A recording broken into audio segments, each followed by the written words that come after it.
This is the door to my garage, and you can see it has a biometric lock, and if I put my thumb here, it unlocks the door. And this is the inside of the garage.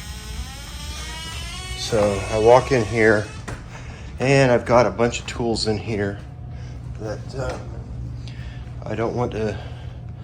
There's sharp tools. There's a power tool here. I've got more power tools, saws, and I just have a lot of stuff out here in my garage that I don't want my kids to get into, and that's why I have a biometric lock to keep them out. This is what the lock does when the batteries are low. So put my thumb on here. So it blinked a red light, beeped, but it's still open. So when it's blinking that red light, that means it's time to change the batteries. And the batteries are located on the inside of the door, and you just use a tiny little screwdriver that comes with the kit, and this panel will come off and we'll replace the batteries. Got a situation here with my biometric lock where it won't open.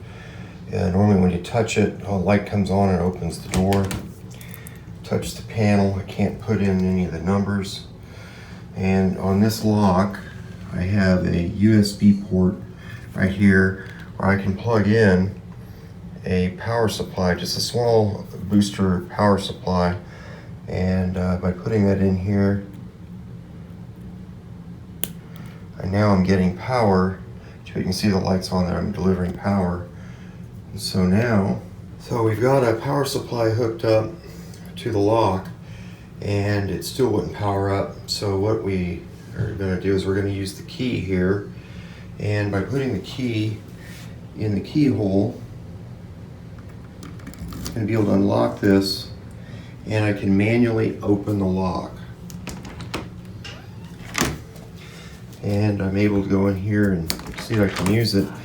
But by manually unlocking it with the key, that seemed to reset the lock. So now you can see that the light came on, and it seems to be working fine now. The lights are coming on, keyboard lights up, and if you don't put your fingerprint on there properly. So resetting the lock was by going and getting the key. That helped reset it, and we're able to get inside the room.